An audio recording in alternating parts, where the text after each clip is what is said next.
Alors bonjour à toutes et à tous et bienvenue à celles et ceux qui sont ici et bienvenue également aux 200 personnes qui nous suivent en direct par visioconférence. Je me présente, je suis Laetitia Nallet, journaliste et j'accompagne l'association Empreinte.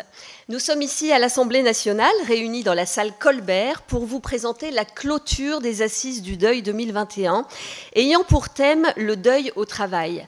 Ce sont des assises, bien sûr, qui ont été initiées par l'association Empreinte, avec le soutien de Clésia, la Fondation OSIRP et la Chambre nationale syndicale de l'art funéraire.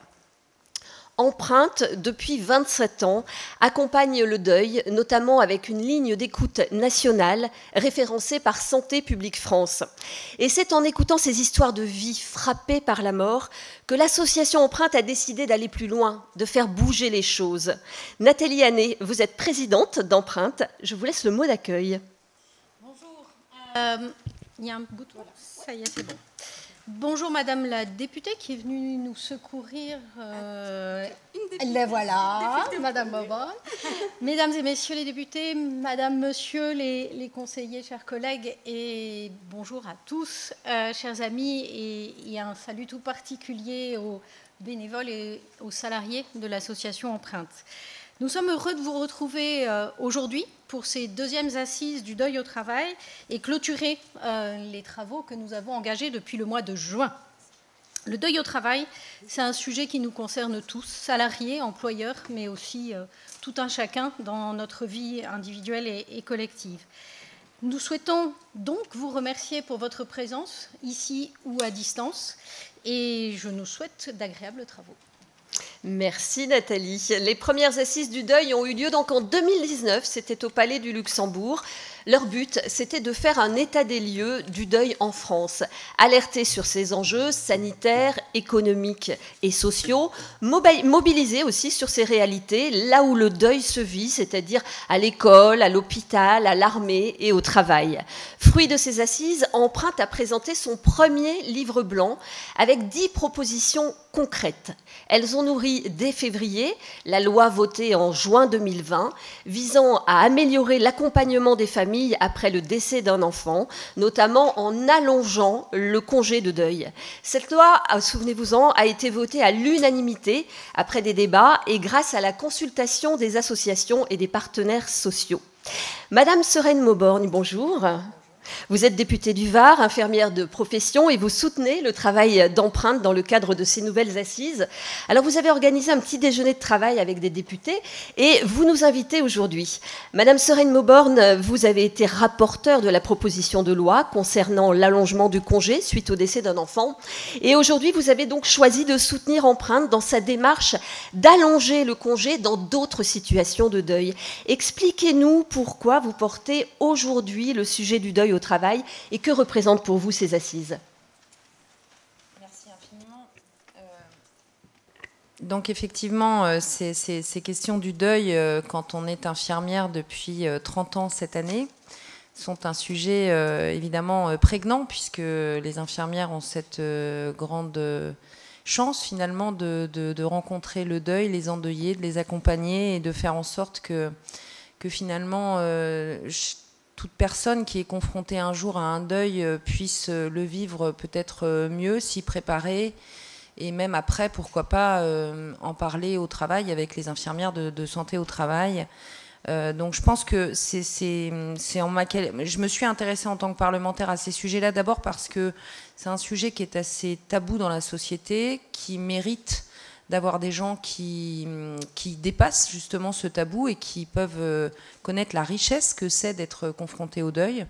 Et puis parce que en ma qualité de commissaire à la défense, et je remercie d'autant plus Michèle Perron, députée, d'être présente, puisque elle est aux affaires sociales, donc elle a toujours beaucoup travaillé avec moi, notamment sur les sujets du deuil d'enfants et d'accompagnement des familles d'enfants disparus trop tôt.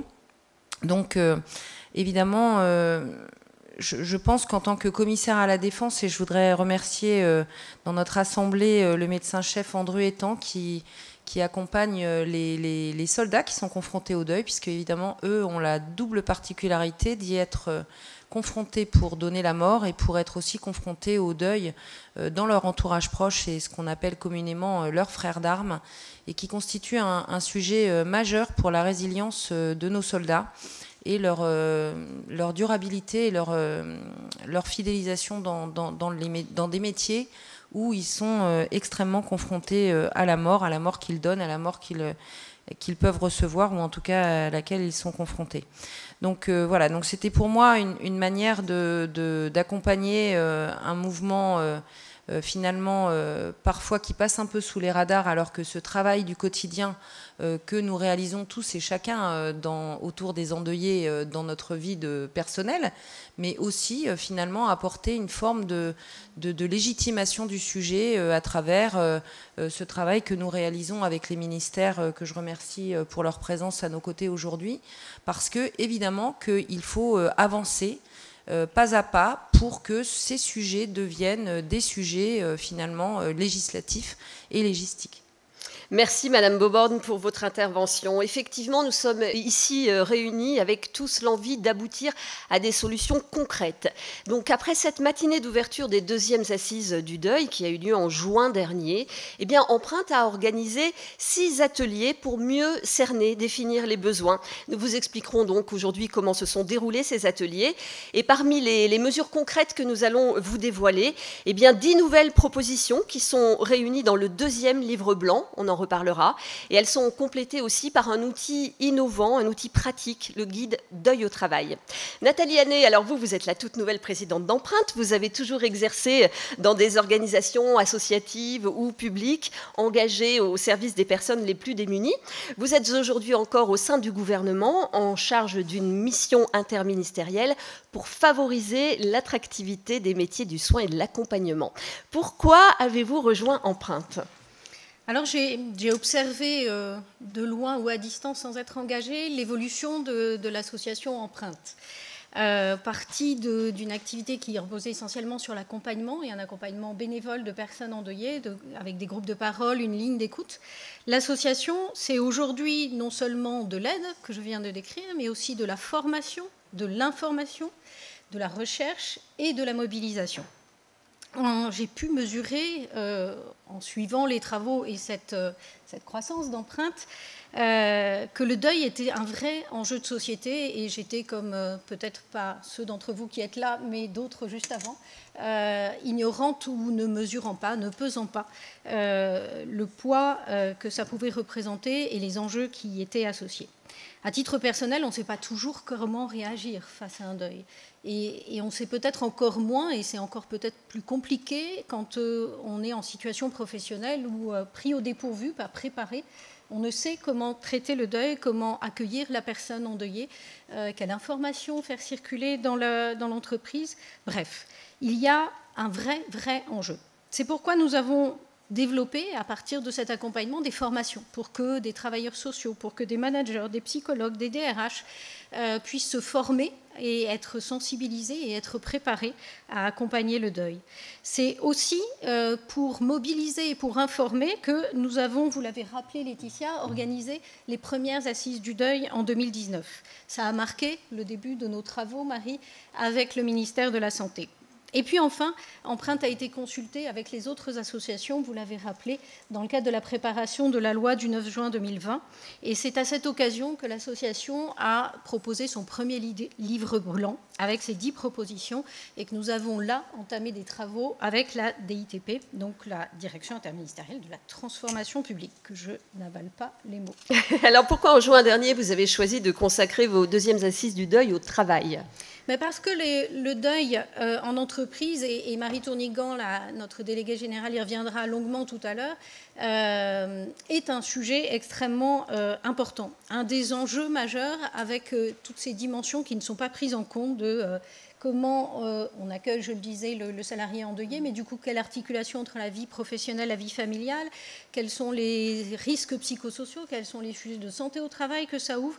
Bref, on a souhaité, avec ces deuxièmes assises, engager des travaux collectifs sur ces sujets, et c'est effectivement ce qui s'est organisé pendant ces 6 derniers mois pour préparer et mieux accompagner le retour et le maintien à l'emploi après un deuil.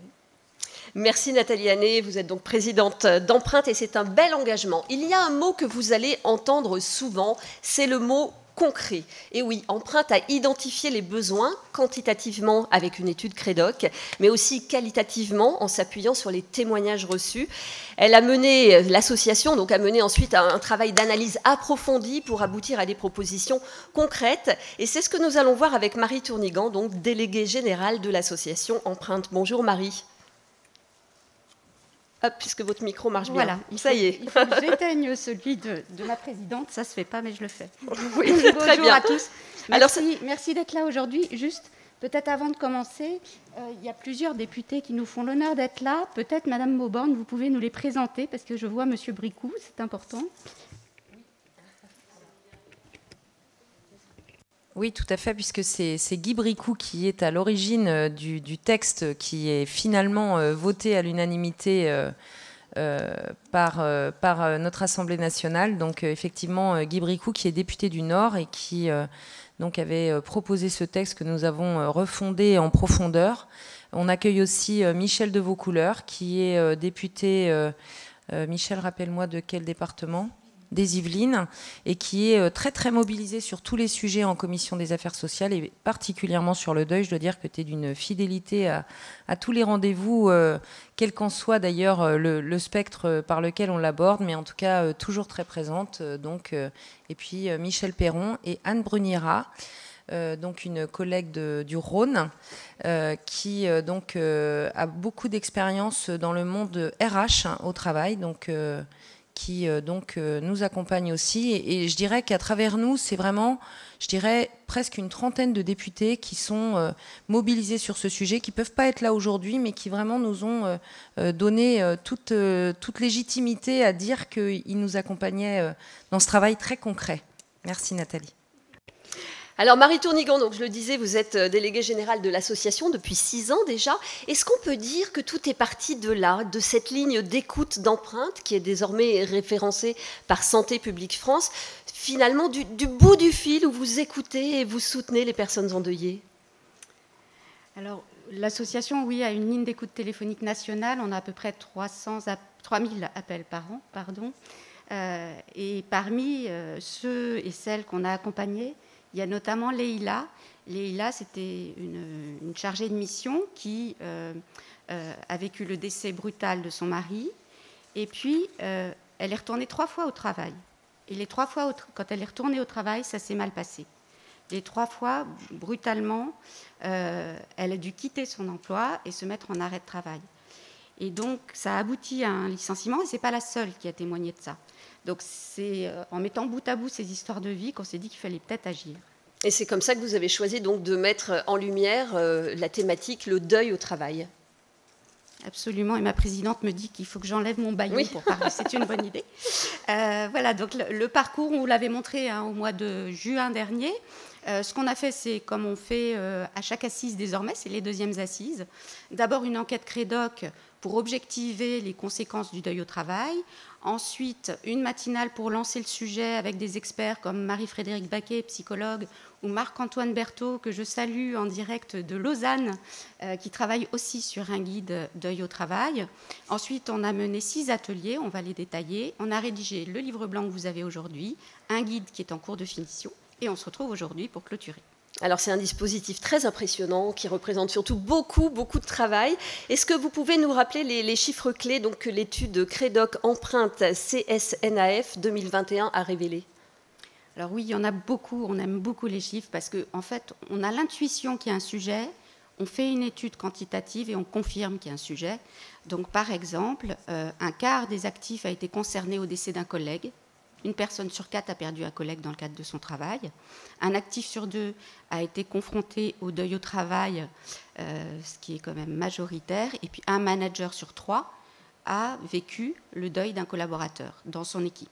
Et ça se confirme, donc le deuil au travail, c'est fréquent. Et comment s'organise le soutien en entreprise? Alors, il ne s'organise pas pour l'instant, il s'improvise. C'est un petit peu à chacun son bon cœur et ses bonnes pratiques ou pas. Donc finalement, les collègues apportent du soutien majoritairement, 47%, mais le soutien des services ressources humaines est vraiment carencé, puisque 80% des salariés estiment que ce soutien est inutile, inexistant ou inadapté. Enfin, 35% des salariés, c'est là où c'est très contrasté comme situation, 35% des salariés estiment que la reprise du travail les a beaucoup aidés, et c'est aussi quelque chose qui est très jugé. Je retourne au travail le lendemain du décès de mon enfant, c'est absolument inadmissible pour tout le monde, sauf que pour moi c'est vital. Donc c'est ça les sujets qu'on a soulevés. Alors un employeur sur 2 n'a rien prévu, c'est ça, en cas de décès d'un collaborateur? Alors rien prévu, c'est-à-dire rien systématisé, anticipé, hein, en amont, en se disant qu'est-ce qui se passe si un collaborateur décède. De la même façon, 58% des employeurs n'ont rien prévu lorsqu'un collaborateur perd son conjoint, son enfant ou son grand-parent. On le voit bien ici, hein, donc les attentes vis-à-vis de l'entreprise sont réelles. Celles et ceux que la reprise du travail a aidés existent, mais sont minoritaires. Un décès, c'est un choc énorme qui désorganise la vie. Quelles sont les principales conséquences du deuil au travail? Alors celle qui parle le plus et qui témoigne du mal-être, c'est l'absentéisme. 67% des salariés en deuil se sont absentés. Et une absence sur 3 concerne un arrêt de travail prescrit, qu'on appelle souvent arrêt maladie, alors que le deuil n'est pas une pathologie. Il peut engendrer une pathologie. 39% des salariés ressentent des difficultés de retour, de maintien dans l'emploi, des problèmes d'attention, de concentration, de fatigue, d'épuisement, d'irritabilité. Et puis 11% des salariés quittent leur emploi. Alors, quitte leur emploi, ça veut dire soit démissionne, soit négocie une rupture conventionnelle, soit ne retourne jamais au travail, ne retravaille jamais. Nous allons voir maintenant la durée annuelle de l'absence d'un salarié en deuil. 34 jours. 34 jours par an, en moyenne. C'est 7 semaines d'arrêt de travail liés au deuil, en moyenne, dans les organisations. Ça représente pour la caisse primaire d'assurance maladie 700 000 € d'indemnités journalières versées.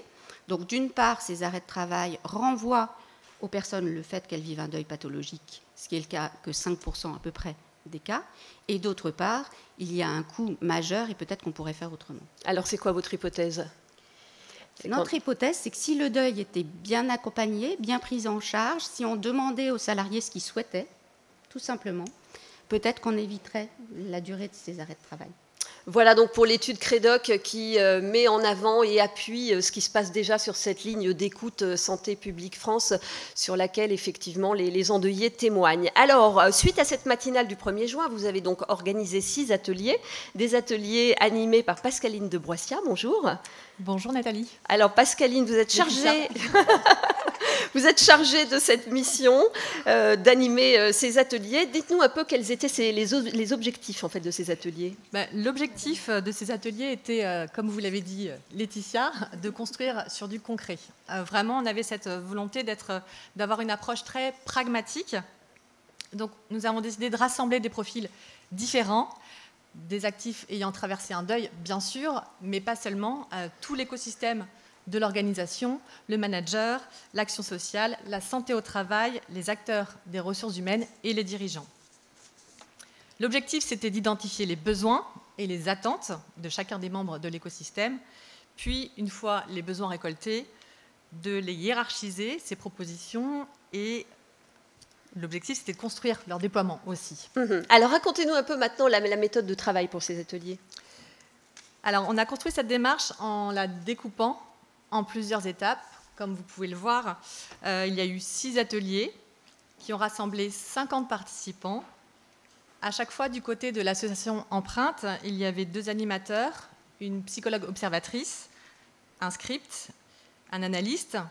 Au total, on a eu plus de 20 heures d'échange, et ça, c'est sans compter des nombreuses heures de préparation et d'analyse à l'issue des ateliers. Alors, est-ce que vous pouvez nous en dire plus sur ces participants? Oui, bien sûr. Et d'ailleurs, je souhaite vraiment en dire plus, les remercier tous, ces 50 participants. Nous souhaitons vraiment les remercier aujourd'hui.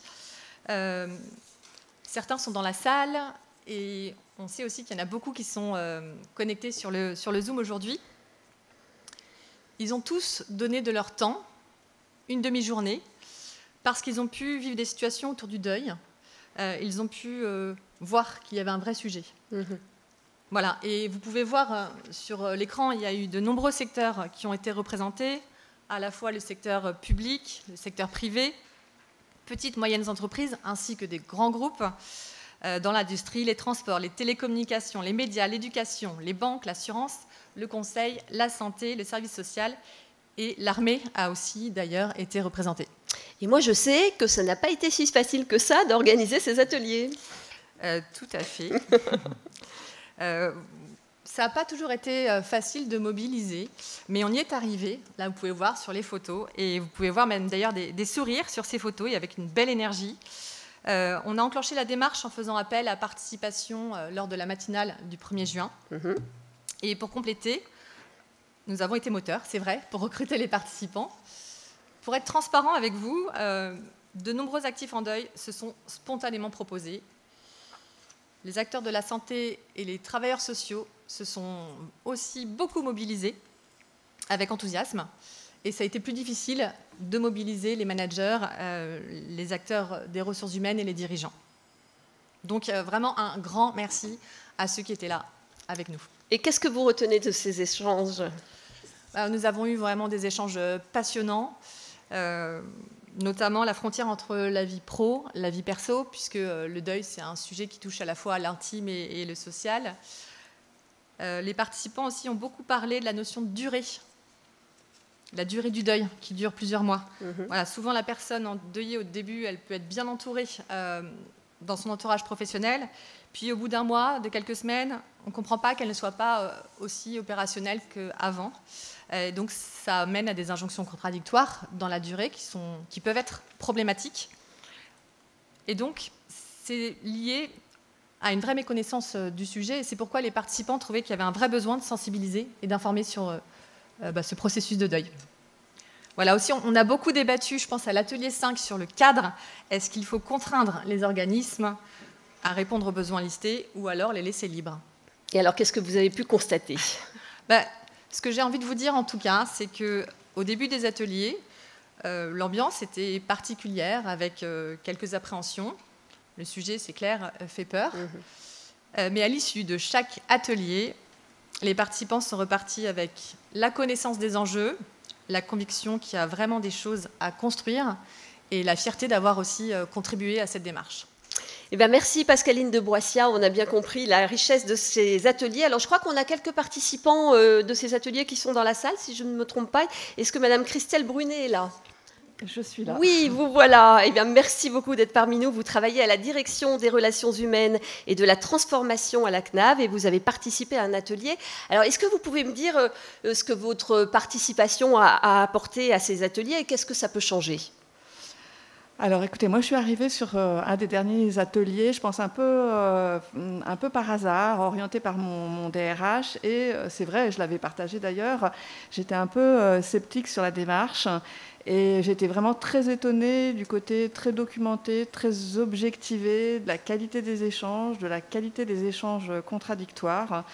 Et j'ai pris conscience de l'importance du sujet et notamment j'ai pu mettre en lien des questionnements qui m'avaient traversé au cours de ma carrière en me disant mais oui, je me suis interrogée sur tel sujet, sur la dimension administrative, la dimension d'accompagnement de la personne, la dimension d'accompagnement du collectif, d'accompagnement des managers, sans arriver à mettre tout ça bout à bout et ça, sans en faire un vrai sujet.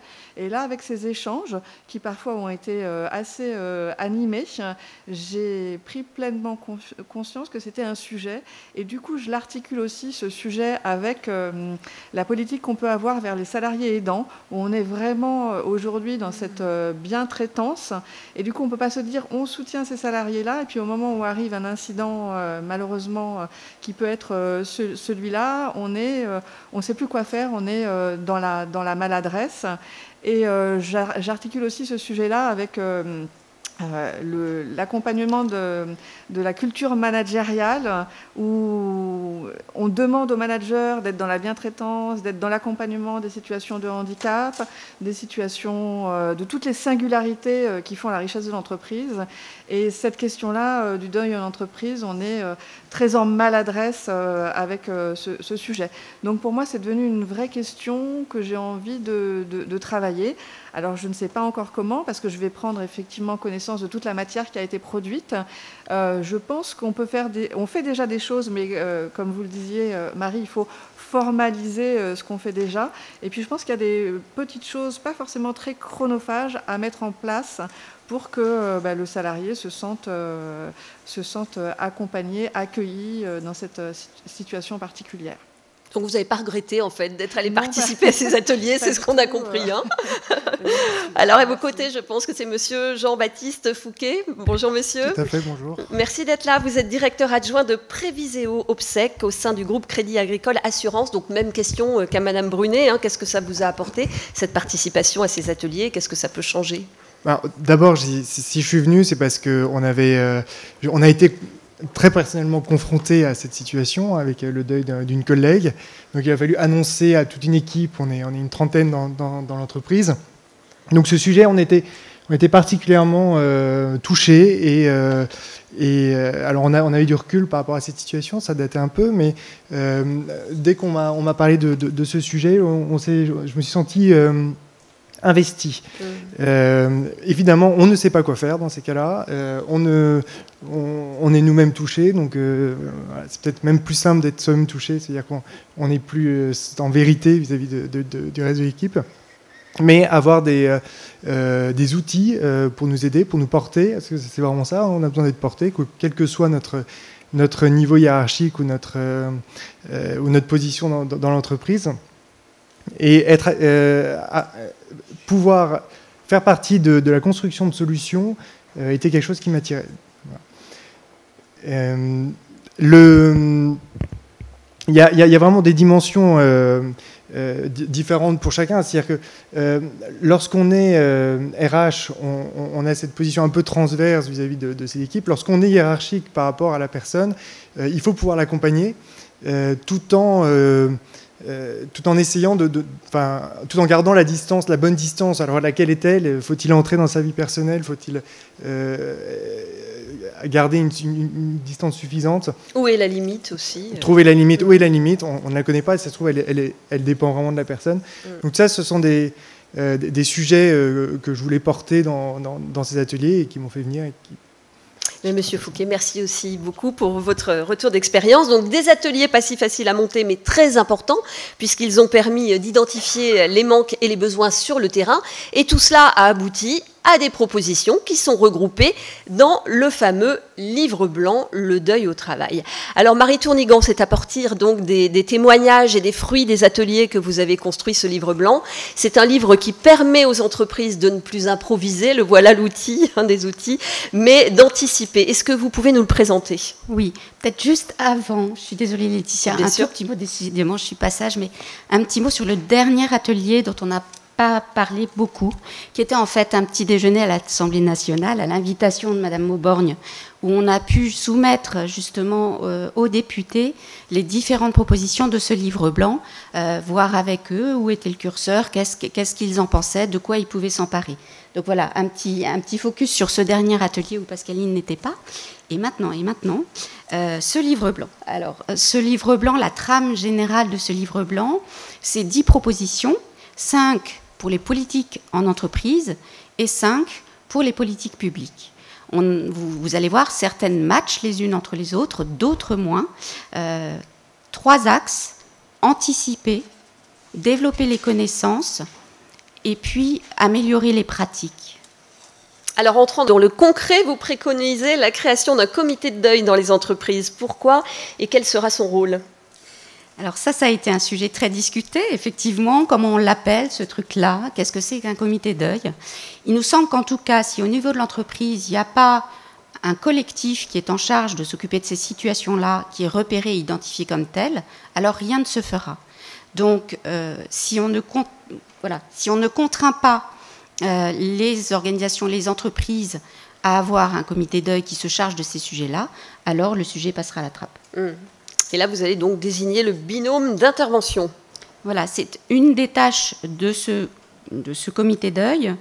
C'est effectivement de désigner pour chacune des situations un binôme qui peut être un manager de proximité et un collaborateur, ou un membre du comité deuil et un collaborateur plus proche de la situation, et qui vont, en premier lieu, pouvoir aller interroger la personne en deuil sur ses souhaits. Alors on va voir les propositions suivantes. Vous proposez notamment d'aligner la durée du congé de deuil en cas de perte d'un proche sur celle accordée pour le décès d'un enfant, d'inclure aussi la famille recomposée et élargie dans ce droit de congé à deuil. Pourquoi ? Alors là, c'est très, très, très tabou. Et puis peut-être M. Bricou a beaucoup entendu sur le sujet quand il a proposé cette loi sur l'allongement du congé lié à un décès d'enfant. En fait, le fait de perdre un enfant ne présume pas de la durée du processus de deuil. Ce n'est pas parce qu'on perd un enfant que le processus va être plus long. Ce qui fait un processus de deuil, c'est à la fois le lien à la personne qui est décédée, c'est les circonstances et les causes du décès, et puis c'est aussi l'histoire de vie de la personne, ses fragilités, ses ressources éventuelles. Donc c'est tout un ensemble de facteurs de risque. Au sens clinique du terme, il n'y a pas de raison objective de différencier la durée d'un congé de deuil pour perte d'un enfant de la durée d'un autre congé de deuil. Et on précise que tout deuil dure longtemps, voire même plusieurs années. Aujourd'hui, quels sont les jours accordés pour un deuil ? Alors, légalement, aujourd'hui, pour le décès d'un conjoint ou d'une sœur, vous avez un congé légal de 3 jours. 3 jours, voilà. Comment vous organisez quand vous devenez du jour au lendemain veuf avec 3 enfants? C'est la question qu'on peut se poser. 3 jours, c'est plus que court. Je précise aujourd'hui que lorsque vous perdez un autre parent, un bel enfant, un grand-parent ou un petit enfant, vous n'avez pas le droit à un congé de deuil. Je suis grand-mère, je travaille, je perds mon petit enfant, je n'ai pas droit à un jour de congé de deuil. Ça semble impensable. Et bien, c'est pour ça qu'on propose aujourd'hui l'inclusion de nouveaux proches dans les bénéficiaires du congé de deuil, Marie. Oui, absolument. Alors, bien sûr, parmi les proches, il y a celles et ceux qui vont avoir besoin de reprendre le travail tout de suite. C'est pour ça que, de la même façon que finalement le congé de deuil pour le décès d'un enfant est fractionnable, facultatif, eh bien, il faudrait qu'il en soit de même pour les autres congés. Mais ça me paraît impensable de ne pas proposer à un salarié de prendre son temps quand il perd un proche.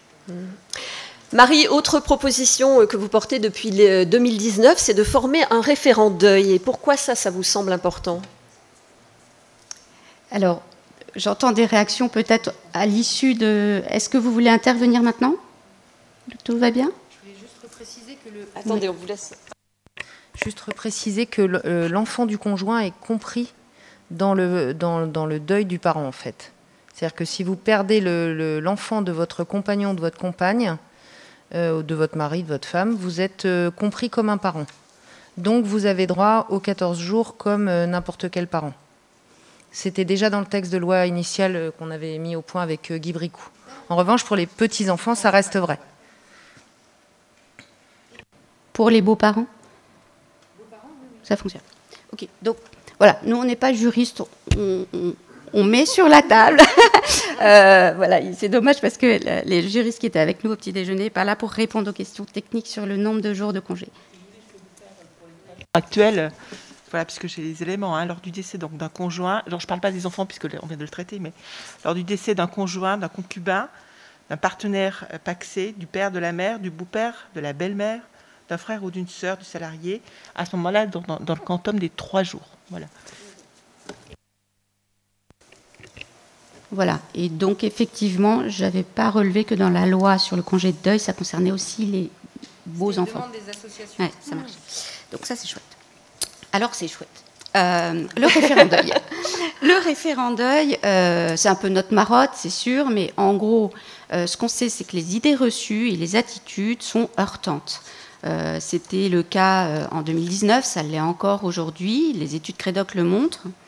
Donc le référent deuil, c'est une personne ressource au sein de la structure qui sait ce que c'est qu'un deuil, qui sait définir le deuil, qui connaît son processus à ce deuil, qui sait un peu combien de temps ça peut prendre, qui sait un peu les risques de complications du deuil, et puis qui sait écouter, informer, évaluer la situation, orienter vers des soutiens. C'est une personne ressource comme le référent handicap dans une entreprise. Et on voit la 6e proposition, donc soutenir un salarié en deuil dans la durée, sur le long terme.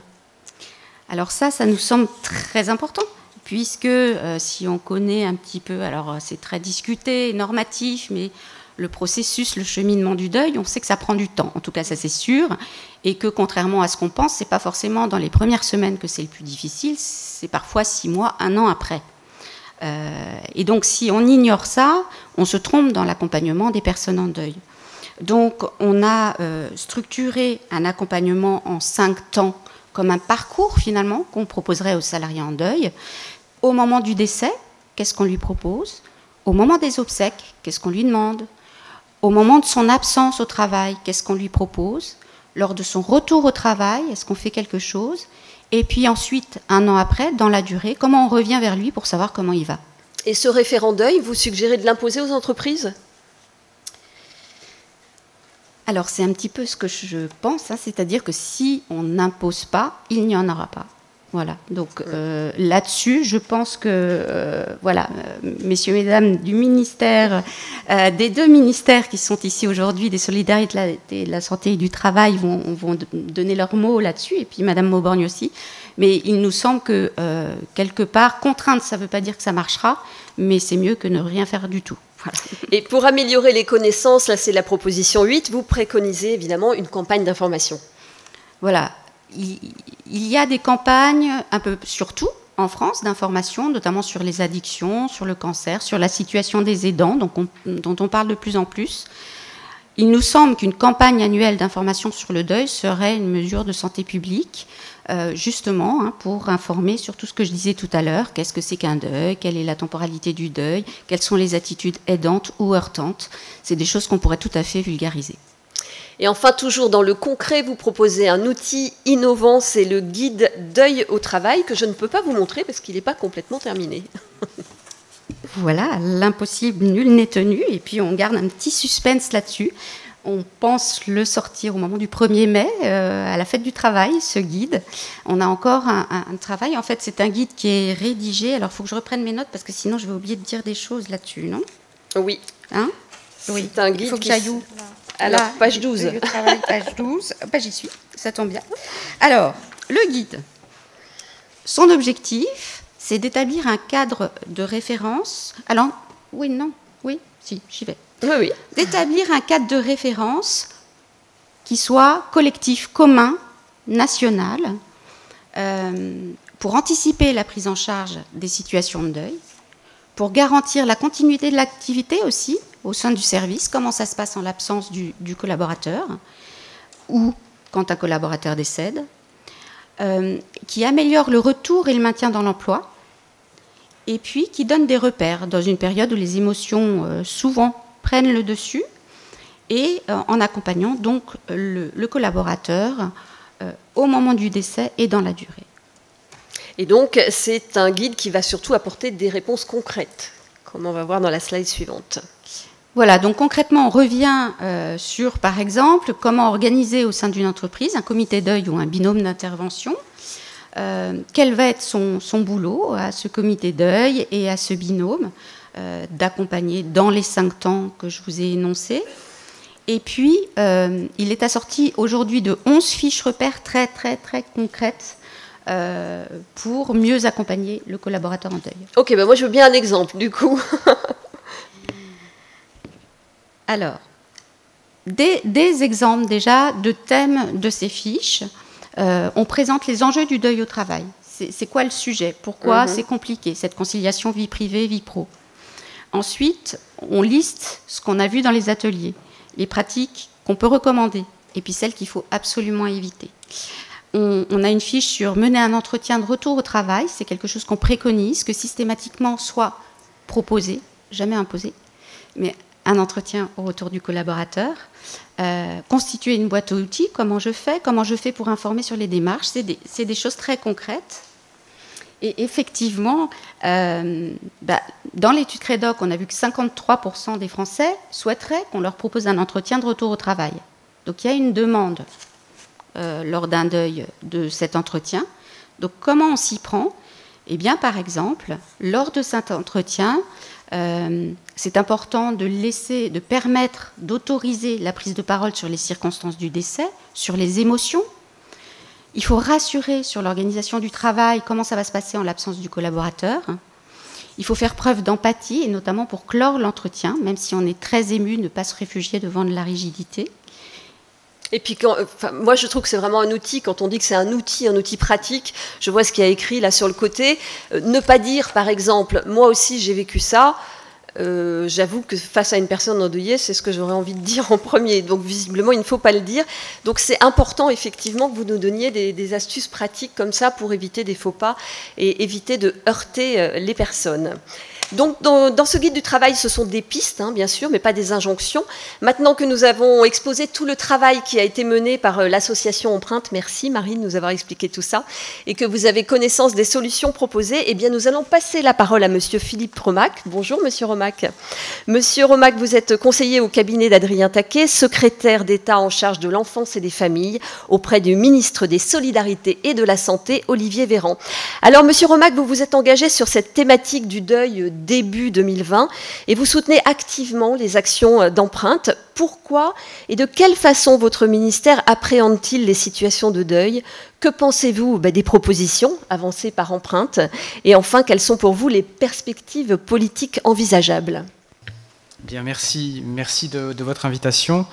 D'abord souligner effectivement le travail qu'Empreinte a réalisé, donc remercier Nathalie Hannet pour son invitation et Marie Tournigan, puisque effectivement, je vais y revenir, Adrien Taquet suit ses travaux depuis maintenant 3 ans. Remercier bien sûr Sereine Mauborgne et l'ensemble des députés qui sont ici présents et qui suivent ces sujets. Et je vais y revenir, puisque en fait on a appris collectivement, en tout cas le gouvernement a beaucoup appris, des parlementaires et des associations. Et c'est peut-être le premier point sur lequel je voudrais revenir.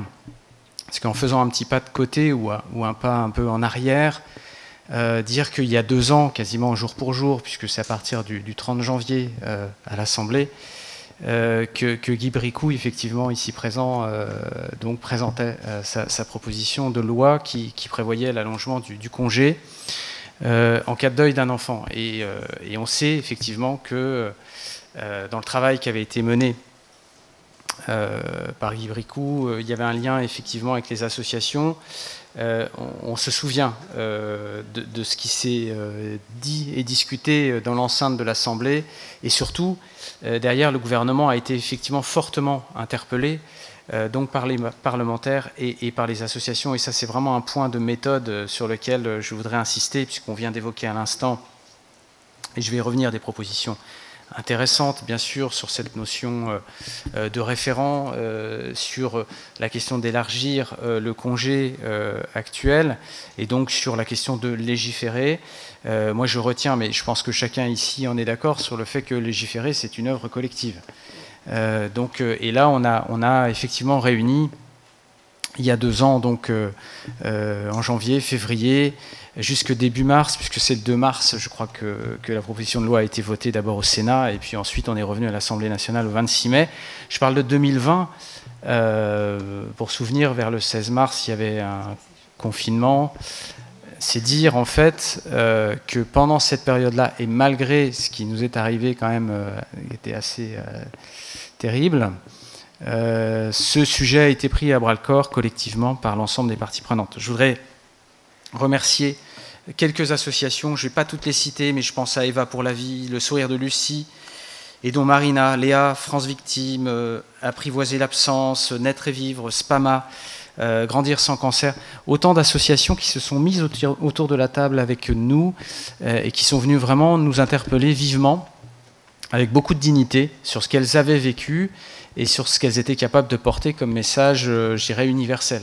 Donc, et effectivement, on est arrivé à cette loi, dite loi Bricout, hein, du 8 juin 2020, je me permets de le dire devant vous, et qui a instauré ce congé, et pas seulement ce congé, c'est un congé, alors on vient de le rappeler, hein, c'est pour toutes les personnes qui assurent la charge effective de l'enfant.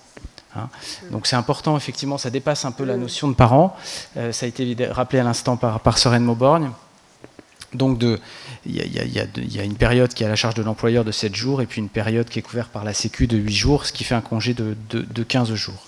Et l'enfant, considéré enfant jusqu'à 25 ans, voilà, je ne refais pas les discussions qu'on a eues, mais il y a aussi un prolongement de prestations familiales qui est prévu par cette loi, puisque effectivement, au moment du décès de l'enfant, eh bien, il y avait jusque-là un arrêt quasi immédiat des prestations auxquelles la famille avait droit du fait de l'existence de l'enfant. Donc cet arrêt brutal pouvait engendrer des indus et donc des difficultés financières accumulées. Donc il y a un prolongement de 3 mois de ces prestations. Et puis, je ne rentrerai pas dans tous les détails, mais il y a aussi une allocation forfaitaire, on y tenait beaucoup. Un soutien financier aussi complémentaire parce que voilà, les associations nous ont dit toutes les difficultés. Moi je retiens aussi dans le travail qui a été mené, mais là Stéphanie Dechaume va y revenir tout à l'heure, que nous avons travaillé, alors à l'époque c'était Muriel Pénicaud qui était ministre du Travail, c'était dans le précédent gouvernement, donc piloté par Édouard Philippe. On a aussi discuté avec les partenaires sociaux que je n'ai pas cités jusque-là, et je me permets de dire, moi j'ai ressenti moins de maturité sur le sujet. C'est-à-dire que nous avons accueilli voilà, très, très simplement dans les discussions, mais pas forcément avec des propositions ou des réflexions très approfondies sur effectivement comment ce sujet devait être pris dans l'entreprise. Donc d'où l'intérêt, et j'y viens, de ce livre, d'où l'intérêt de ces propositions, donc que nous on souligne effectivement avec une grande attention. Adrien Taquet aurait bien souhaité d'ailleurs être là cet après-midi. En tout cas, il a connaissance de ces propositions. C'est pas cette mandature qui votera une nouvelle loi, on le sait. Pour autant, on est encore en capacité de faire des propositions, jusqu'à même, et les députés peuvent effectivement, bien sûr, proposer des choses encore, et nous-mêmes construire des travaux, des jalons pour la suite. Et j'en veux pour preuve qu'à l'issue de cette loi donc, du 8 juin 2020, on a poursuivi un certain nombre de travaux, notamment dans la question de la relation entre l'administré et l'administration.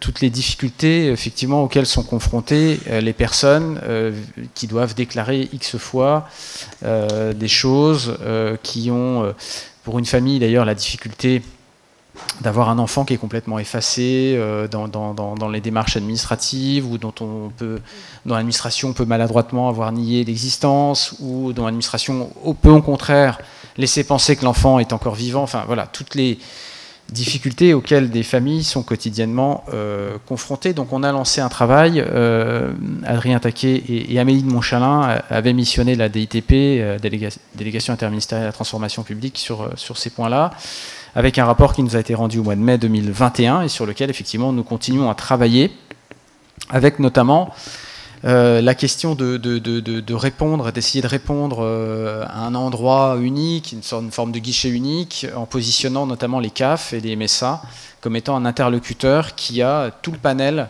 des réponses et toute la capacité à accompagner les familles. Donc c'est des choses qui sont en place, qui se mettent en place dans les CAF, avec une notion de parcours de l'usager, et puis un guide, là aussi, qui viendra accompagner les professionnels et accompagner les parents, que nous sommes en train de finaliser et qui sortira dans quelques jours pour, je dirais, faciliter l'ensemble des démarches. Et puis on ira sans doute plus loin encore, puisque effectivement, à l'initiative d'Empreinte, notamment, les discussions sont élargies à la question du deuil en général dans la société. Ça, je pense que tout le monde l'a compris.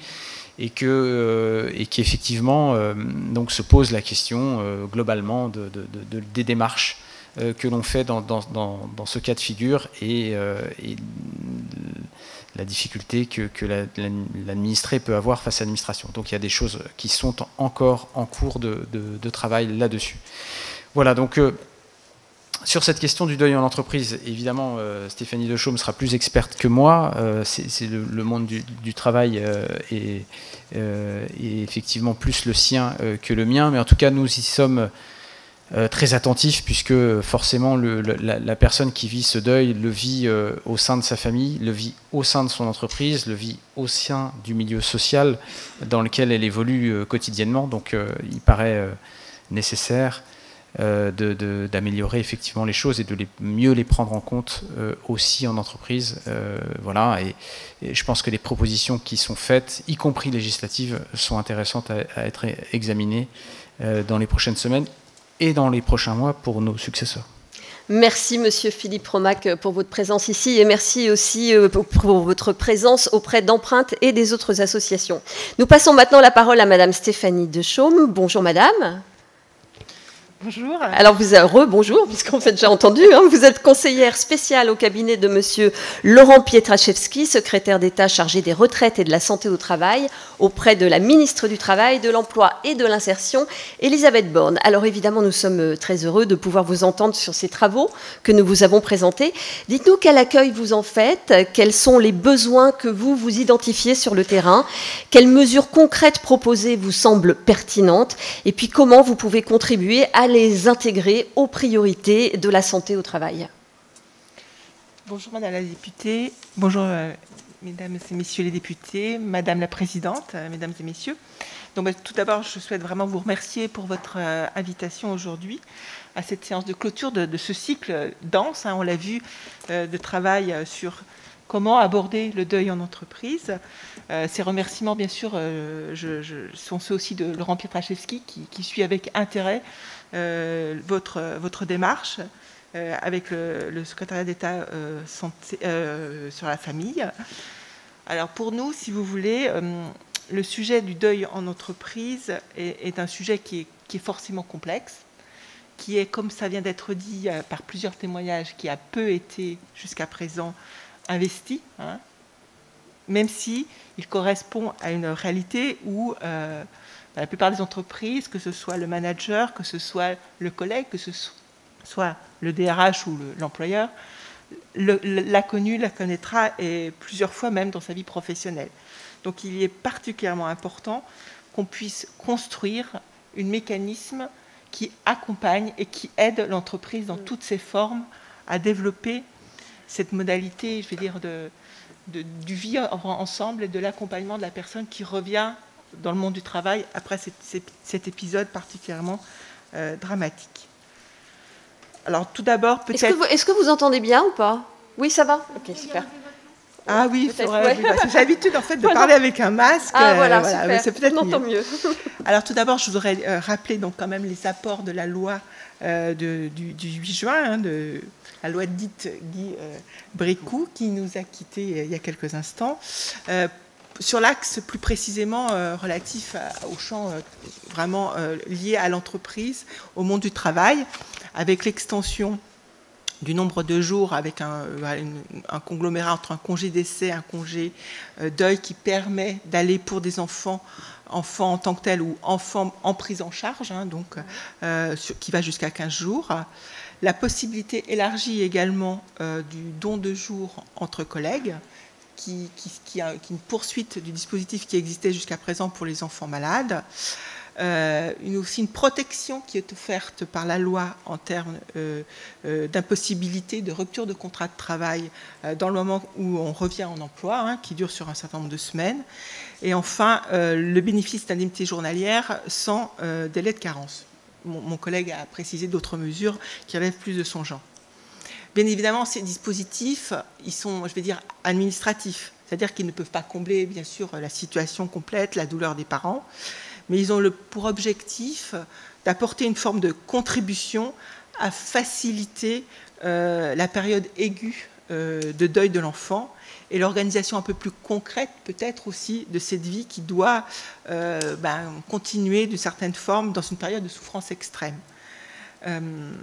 C'est particulièrement important. Je pense qu'ici, il faudra, nous y sommes attachés, en tirer, je veux dire, l'évaluation au sens, en tirer le retour d'expérience de la façon dont ces dispositifs sont connus, ils sont utilisés et comment les personnes les perçoivent pour ce qu'elles doivent apporter, c'est-à-dire une forme d'accompagnement administratif à cette situation.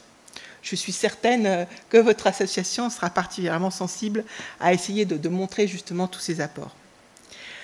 Alors, à travers tous les travaux que vous venez nous présenter, vous proposez des dispositifs d'accompagnement qui ont pour objectif, à titre principal, tout d'abord, d'aligner ce qui a pu être fait pour l'enfant à l'ensemble du corpus familial. Premier aspect. Deuxième aspect, à organiser le monde de l'entreprise avec un certain nombre de dispositifs tels que le référent deuil, qui deviendrait donc obligatoire, et par ailleurs tout le corpus sur l'information, l'accompagnement.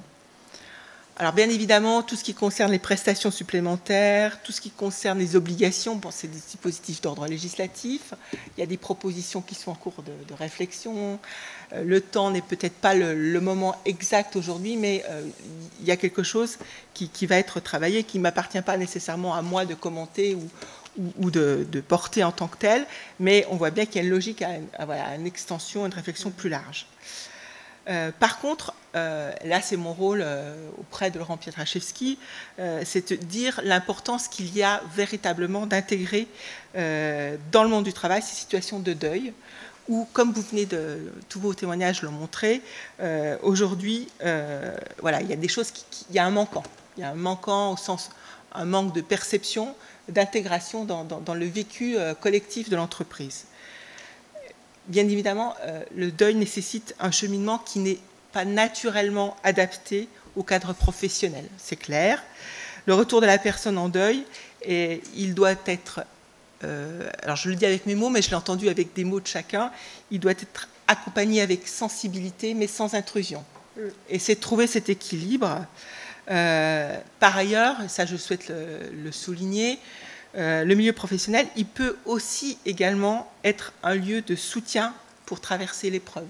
Ce n'est pas forcément vrai pour tout le monde, ce n'est pas forcément vrai dans toutes les situations, mais c'est aussi une voie de rappel, d'accroche qui peut être nécessaire.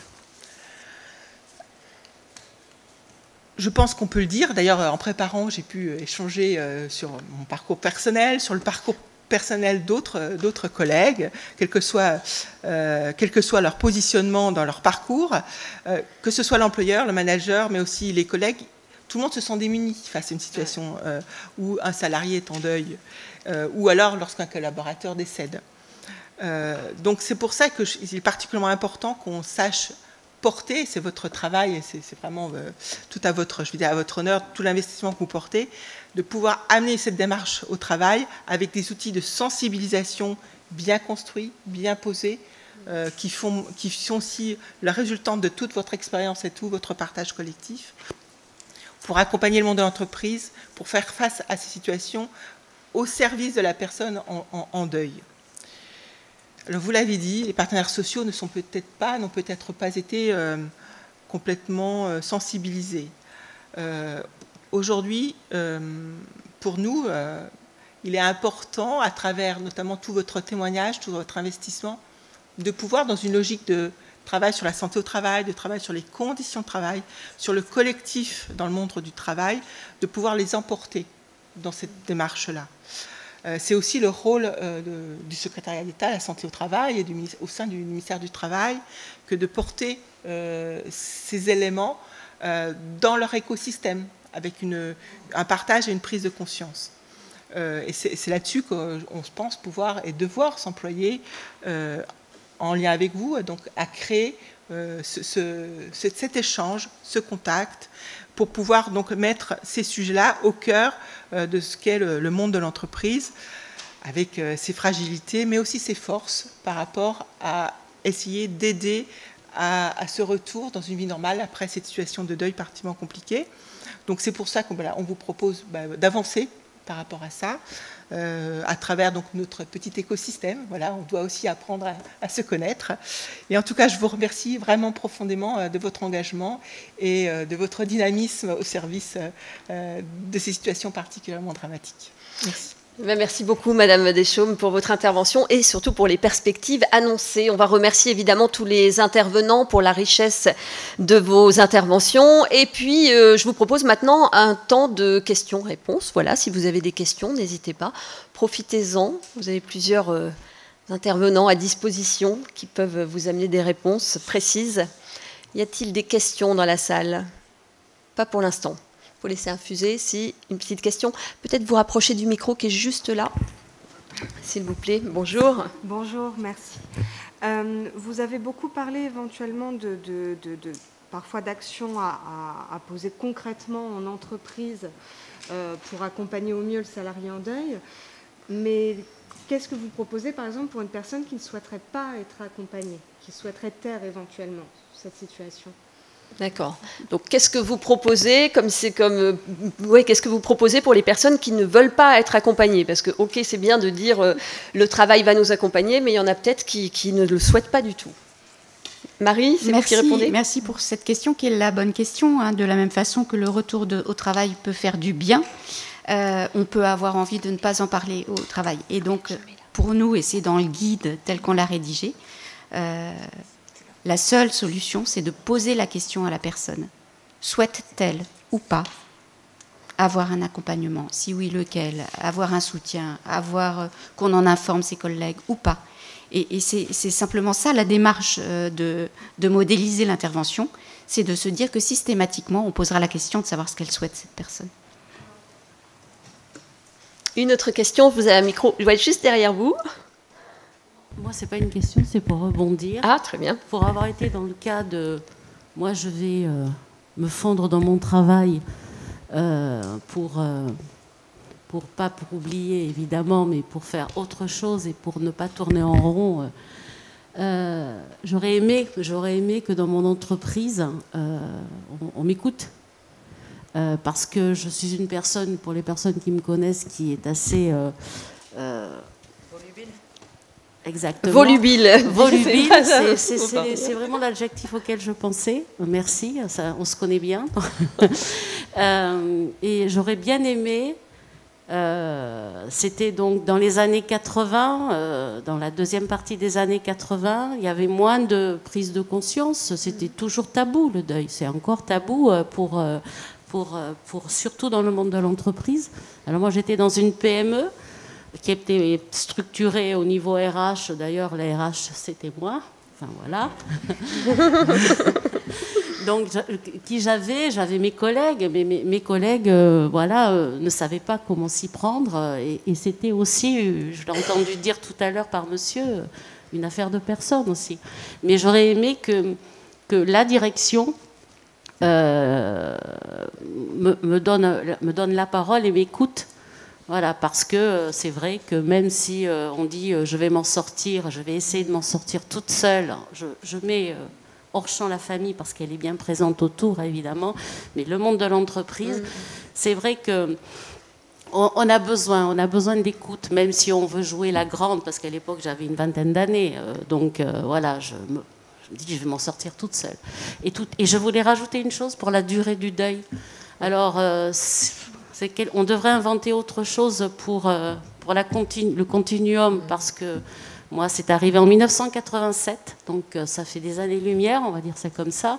On finit jamais son deuil, mais on vit avec, et c'est un processus. Et quand on est le mieux accompagné, et dans le cercle familial évidemment, mais aussi dans le cercle de l'entreprise, ça va d'autant mieux, ça va plus vite à atteindre une sérénité dans le deuil. On est plus en colère, c'est atteindre la sérénité. Merci. Marie, un petit mot? Hop, j'essaye.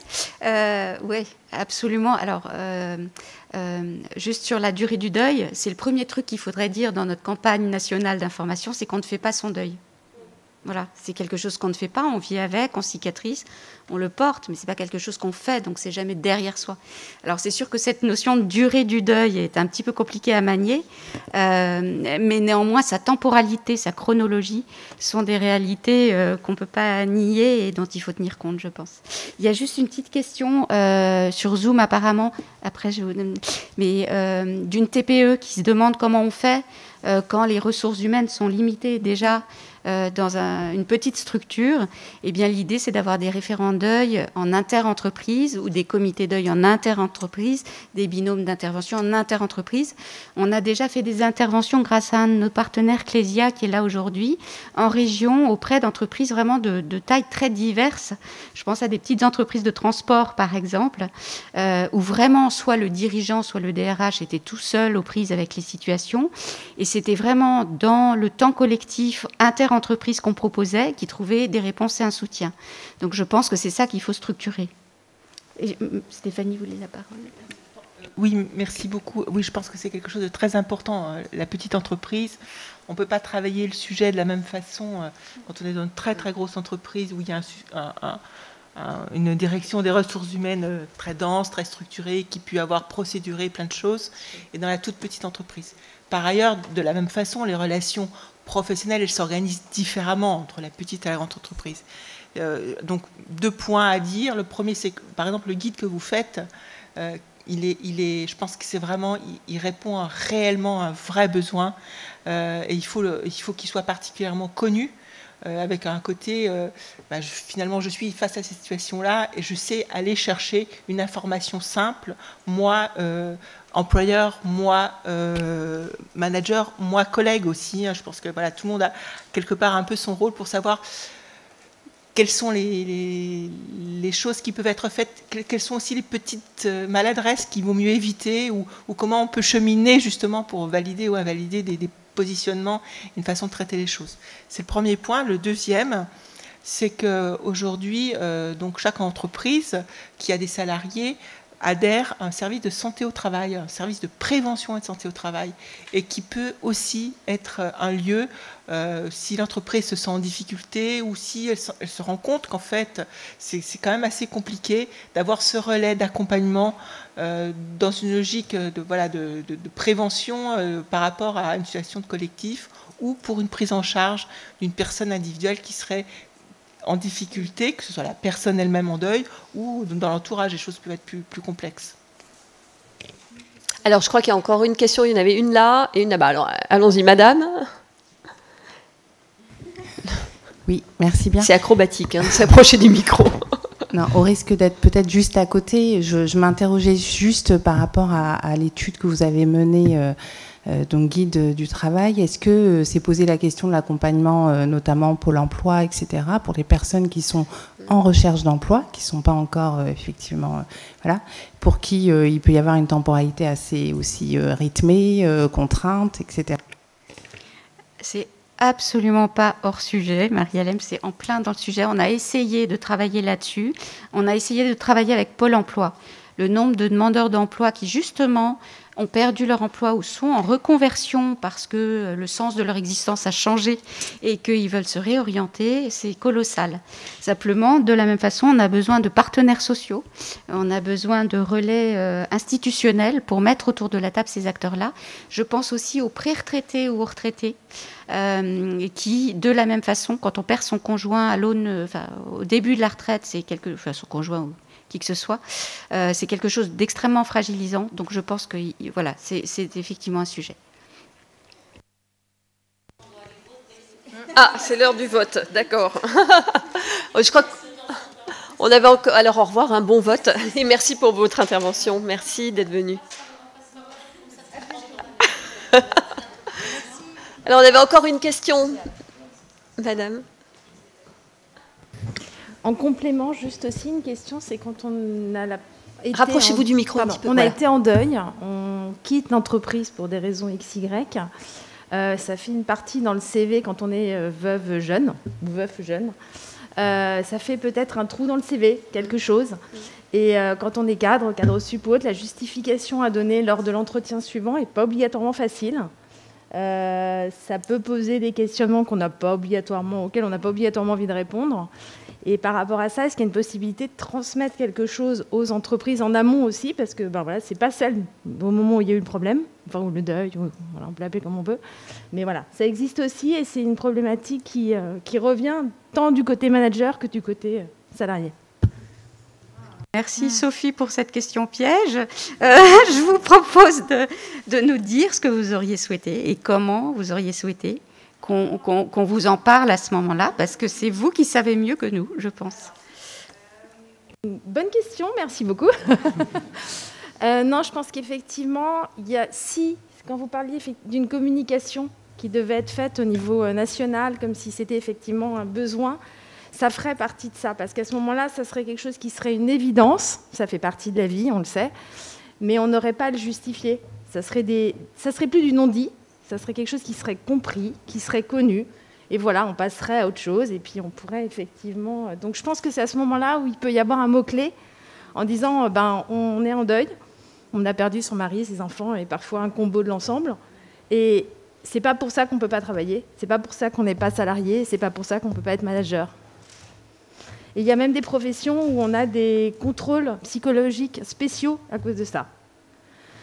Assistante, par exemple, alors je vais prendre un exemple d'une collègue, assistante maternelle, qui était cadre sup, qui finalement se reconvertit assistante maternelle pour pouvoir avoir l'agrément du fait qu'elle était veuve. On lui a fait passer un contrôle supplémentaire.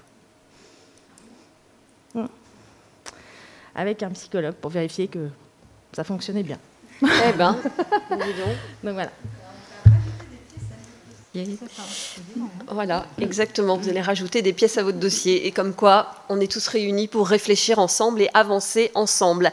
Alors, merci pour vos questions. J'ai l'impression qu'il n'y en a plus. Donc, on va pouvoir passer à la conclusion avec la présidente d'Empreinte, Nathalie Hannet. Quelles sont les prochaines étapes ? Alors, la toute première étape, c'était des remerciements quand même à toutes et tous qui avaient participé à ces travaux, à Marie, qui fait un travail de titan que je commence à découvrir de près, mais aussi à tous ceux et celles qui, salariés, vacataires, bénévoles, être engagés, administrateurs, ça va dans les bénévoles, sont engagés dans les travaux de cette association. Et un grand merci à vous, mesdames et messieurs, ou madame la députée, puisque vos collègues sont partis voter, d'être engagés à nos côtés. C'est fondamental si on veut avancer. Et merci, chers collègues Stéphanie, Philippe, pour le soutien que vous apportez aussi à ces travaux, mais la caisse de résonance et le relief que vous donnez à ce travail, c'est parce que nous serons tous ensemble de plus en plus nombreux à être convaincus dans les endroits où nous exerçons, dans les endroits où on peut parler, influencer, qu'on parviendra progressivement à faire que ce sujet soit pris. Alors les prochaines étapes, on va continuer à accompagner, informer, former. Et c'est un enjeu particulièrement important si on veut passer à l'échelle. C'est ce qu'on vient de partager ensemble. Concrètement, Marie, tu l'as mentionné tout à l'heure, il y a ce fameux guide qui va nous falloir terminer et notre enjeu, c'est effectivement de le sortir le 1er mai et de faire la campagne de communication qui accompagnera sa diffusion, ce qui est important si on veut en faire quelque chose d'utile et d'utiliser. C'est aussi le développement du programme Présence, on aura l'occasion d'en reparler, un programme qui propose aux entreprises et accompagnement et formation pour les aider à organiser et mettre en œuvre tout ce que nous préconisons, avec évidemment l'appui de ce guide. Et puis enfin, nous l'espérons, c'est que ce texte qui a commencé à être travaillé, s'il n'est pas évidemment possible de le travailler sous cette mandature, que la prochaine mandature puisse s'en emparer profondément. Et avant de céder ce micro, je voulais que vous rappeliez ces quelques éléments clés. Nous sommes 9 sur 10 à avoir connu un deuil au terme de cette enquête Credoc. C'est la moitié des entreprises qui proposent rien. Et quand je dis les entreprises, c'est des employeurs, parce que ne nous oublions pas en tant qu'employeurs publics, n'oublions pas les associations qui représentent un employeur extrêmement important. Et c'est en face 53% des Français qui souhaitent recevoir cet accompagnement. Gardons ces chiffres-là en tête. Et peut-être pour terminer, et vous partager une phrase qui est celle d'Empreinte et qui est de ce fait-là devenue mienne aussi. Le deuil, c'est la vie. Et ça se vit partout. au travail comme ailleurs. Merci Nathalie Hannet. C'est Madame Mauborgne, on vous laisse le mot de la fin. Merci beaucoup. Alors moi d'abord, je vais vous remercier, Laetitia, Nathalie, Laetitia. Alors pardon, Laetitia et Nathalie, voilà, on se fait un micmac Laetitia en fait. Et Nathalie. Vous Laetitia, parce que vous avez réussi à faire un tour de force en 1h15 de rendre ce débat passionnant, intéressant, vivant. Et quand on parle du deuil, il y a une petite gageure.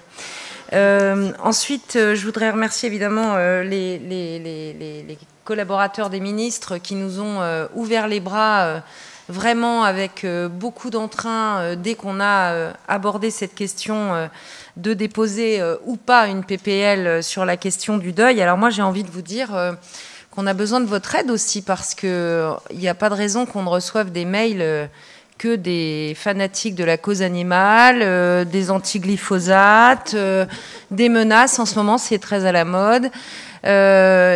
Franchement, interpellez vos députés parce que nous, de notre côté, on est une bonne quarantaine à être mobilisés sur ce sujet. Mais finalement, je trouve que c'est assez peu quand on est 577, quand on est à l'aube d'une échéance aussi importante qu'une élection présidentielle dans 2 mois. Quand on est, par exemple, quand je lis les 80 propositions des partenaires sociaux où pas un mot ne parle de la question de l'entourage des endeuillés, je me dis qu'on a encore une grande mission à remplir et qu'on voit bien qu'il faut sortir vraiment du faucon yaka, que les Français sont attentifs à ces questions-là. Je crois que l'expérience malheureuse qu'on a tous vécue début janvier 2020 montre à quel point ils sont capables de se mobiliser sur des sujets comme celui-là.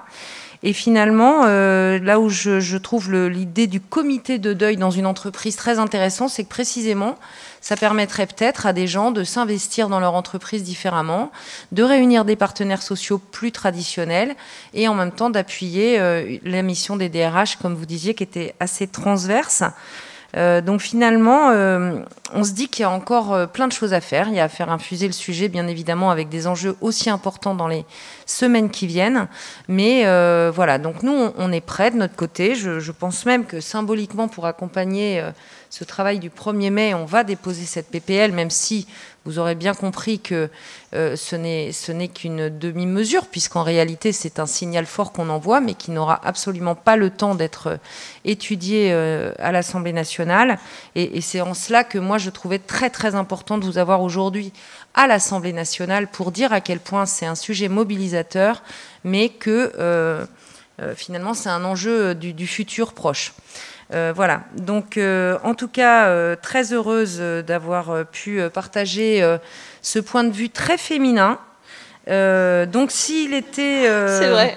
Si preuve en était, si on avait besoin d'apporter une preuve que la féminité est l'avenir du monde, en tout cas, on est certain de tout cela.